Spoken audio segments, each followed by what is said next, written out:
नमस्कार, capital TV Bihar देख रहे हैं आप। मैं हूं राधिका राज। बिहार विधानसभा के शुरू होते ही बिहार में रोजाना कुछ ना कुछ हो रहा है। आपको याद होगा तेजस्वी यादव का वो ऐलान जो उन्होंने बिहार विधानसभा चुनाव के दौरान दिया था।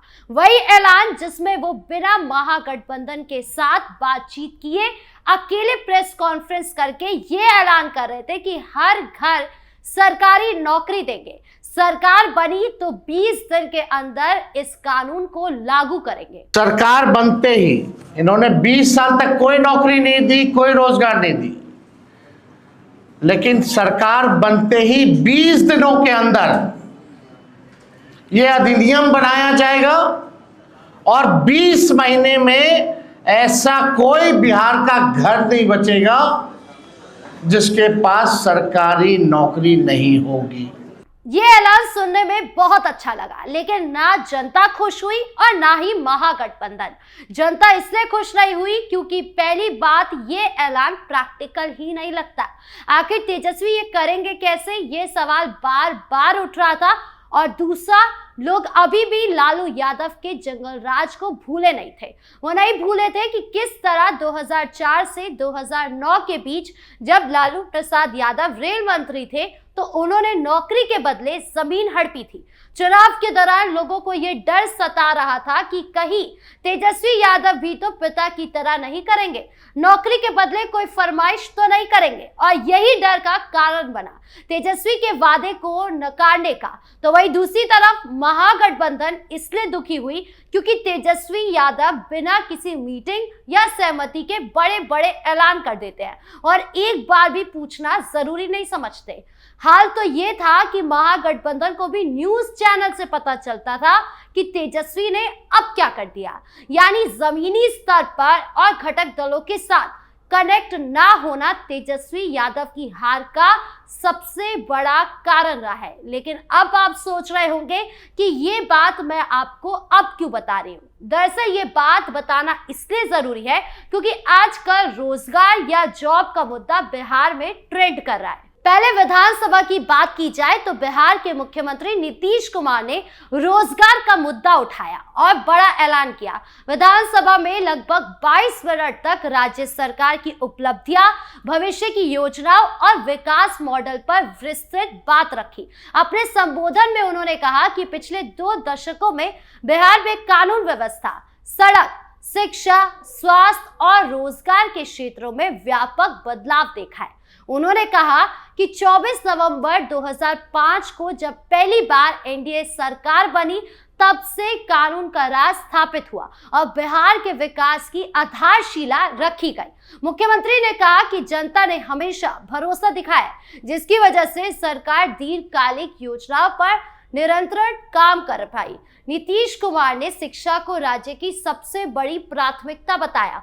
उन्होंने कहा कि बिहार लोक सेवा आयोग यानी बीपीएससी के माध्यम से 2,58,000 सरकारी शिक्षकों की नियुक्ति की गई। नियोजित शिक्षकों को अब बीपीएससी की कठोर परीक्षा नहीं देनी होगी, बल्कि सरल मूल्यांकन प्रक्रिया अपनाई गई है। और क्या कुछ बोले सीएम नीतीश, आप भी सुनिए। मुख्यमंत्री महिला रोजगार योजना शुरू की गई है, जिसके तहत हर घर की एक महिला को 10,000 रुपये के दर से अब तक 1,56,00,000 महिलाओं को एक राशि दी जा चुकी है। शेष महिलाओं को राशि दे दी जाएगी। अब जिन महिलाओं का रोजगार अच्छा चलेगा उन्हें 2 लाख रुपए तक की सहायता दी जाएगी। ये सब काम करना जा रहा है। नीतीश कुमार ने भी विधानसभा में रोजगार की बात की, तेजस्वी यादव ने भी की, लेकिन फर्क ये है कि नीतीश कुमार ने पूरा प्लान बताया कि क्या ब्लूप्रिंट है, कैसे रोजगार बिहार की जनता के बीच पहुंचेगा। और ये आज से नहीं चल रहा, बल्कि नीतीश कुमार शुरू से ही यही कर रहे हैं कि रोजगार कहां देना है और कैसे देना है वो दे ही देते हैं। लेकिन वही तेजस्वी यादव जब उप मुख्यमंत्री थे ना तब कुछ किया और ना अब कुछ कर पाते हैं। और इन सबके बीच जो सबसे बड़ी बात है वो है लालू परिवार तो अपने ही विवादों में फंसा रहता है और उसकी एक वजह है जमीन के बदली नौकरी नौकरी के बदले जमीन घोटाला भारतीय राजनीति के इतिहास में लालू प्रसाद यादव और उनके परिवार पर लगे सबसे बड़े और जटिल भ्रष्टाचार के आरोपों में से एक है। ये घोटाला उस दौर से जुड़ा है जब लालू प्रसाद यादव 2004 से 2009 तक यूपीए 1 सरकार में केंद्रीय रेल मंत्री के पद पर आसीन थे। इस अवधि में रेलवे के ग्रुप डी पदों जैसे कि ट्रैकमैन, हेल्पर, गेटकीपर, चपरासी आदि की भर्तियों में कथित रूप से बड़े पैमाने पर धांधली की गई। आरोप है कि लालू ने अपने पद का दुरुपयोग करते हुए योग्यता, पारदर्शिता और नियमों की अनदेखी पर सैकड़ों उम्मीदवारों को नौकरी देकर उनके बदले बिहार के पटना और आसपास के इलाकों में कीमती जमीनें हासिल की। ये जमीनें मुख्य रूप से लालू के परिवार के सदस्यों, पत्नी राबड़ी देवी, बेटे तेजस्वी यादव और बेटी मीसा भारती और हेमा यादव के नाम पर ट्रांसफर की गई थी।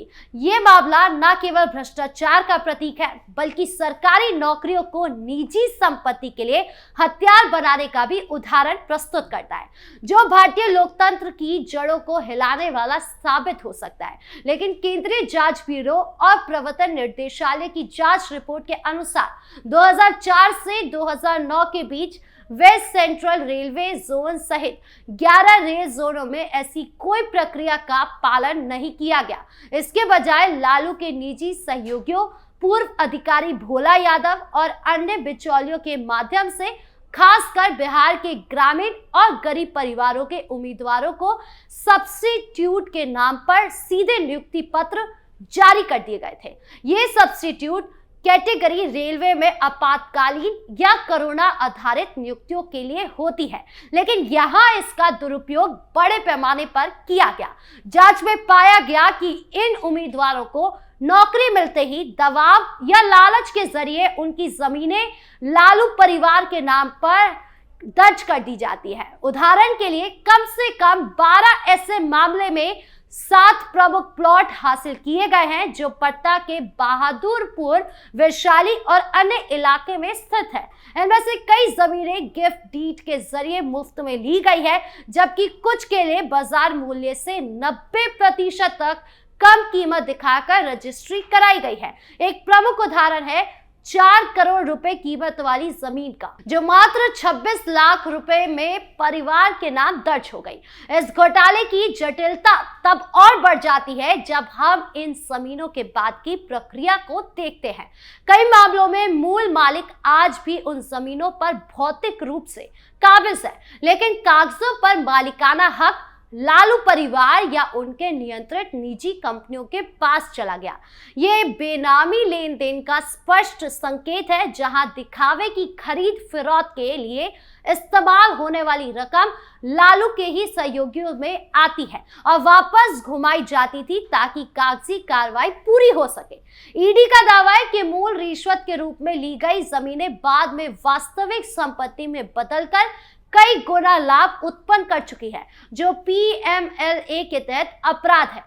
कुल 78 लोग आरोपियों के रूप में चार्जशीट में नामित है, जिसमें लालू प्रसाद यादव भी है, राबड़ी देवी भी है, तेजस्वी यादव, मीसा भारती, हेमा यादव, तेज प्रताप यादव और 29 रेलवे कर्मचारी, 37 उम्मीदवार और 6 निजी व्यक्ति भी शामिल है। सीबीआई ने 3 चार्जशीट दाखिल की, पहली अक्टूबर 2022 में, दूसरी मार्च 2023 में और अंतिम जून 2024 में, जो सभी 11 रेल जोनों को कवर करती है। आरोप आपराधिक साजिश, धोखाधड़ी, लोक सेवक द्वारा विश्वासघात के साथ साथ पीसी एक्ट और पीएमएलए के तहत लगाए गए हैं। कानूनी प्रक्रिया अब दिल्ली की राउस एवेन्यू कोर्ट में स्पेशल सीबीआई जज विशाल गोरगे के समक्ष चल रही है। सितंबर 2024 में बहस पूरी होने के बाद आदेश सुरक्षित रखा गया था। नवंबर 2025 में इसे 4 दिसंबर तक टाल दिया गया, लेकिन 4 दिसंबर को भी कोर्ट ने फैसला स्थगित कर दिया और 8 दिसंबर के लिए अगली सुनवाई तय कर दी गई है। जज ने सीबीआई को आरोपियों की स्थिति की पुष्टि के बाद स्टेटस रिपोर्ट दाखिल करने का निर्देश दिया है। इससे पहले अक्टूबर में एक संबंधित IRCTC स्कैम केस में लालू राबड़ी और तेजस्वी खिलाफ भ्रष्टाचार और साजिश के आरोप तय हो चुके हैं और अभियोजन के साक्ष्य 27 अक्टूबर से शुरू हो चुके हैं। लालू परिवार ने सभी आरोपों को खारिज करते हुए इसे भाजपा नीति केंद्र सरकार की राजनीतिक साजिश बताया। उनका तर्क है कि कोई नकद लेन देन नहीं हुआ है, जमीनें स्वेच्छा से और कानूनी तरीके से ली गई है तथा सब्स्टिट्यूट नियुक्तियां रेलवे की पुरानी प्रथा थी। लालू के वकील मनिंदर सिंह के बहस में कहा गया कि यह मामला राजनीतिक प्रतिशोध से प्रेरित है, खासकर बिहार चुनावों के मद्देनजर। हालांकि एजेंसियों के पास ठोस सबूत है, नियुक्ति पत्र है, रजिस्ट्री दस्तावेज है, गवाह बयान है, बैंक ट्रांजैक्शन है और फर्जी प्रमाण पत्र है जो नौकरी और जमीन के बीच सीधा संबंध स्थापित करता है। यह घोटाला यदि पूरी तरह सिद्ध हो गया तो आजाद भारत के इतिहास में मंत्री स्तर पर हुआ सबसे अनोखा और विनाशकारी घोटाला साबित होगा, जहां सरकारी नौकरियां जो लाखों गरीबों का सपना होती है सीधे निजी संपत्ति अर्जित करने का साधन बन जाएगी।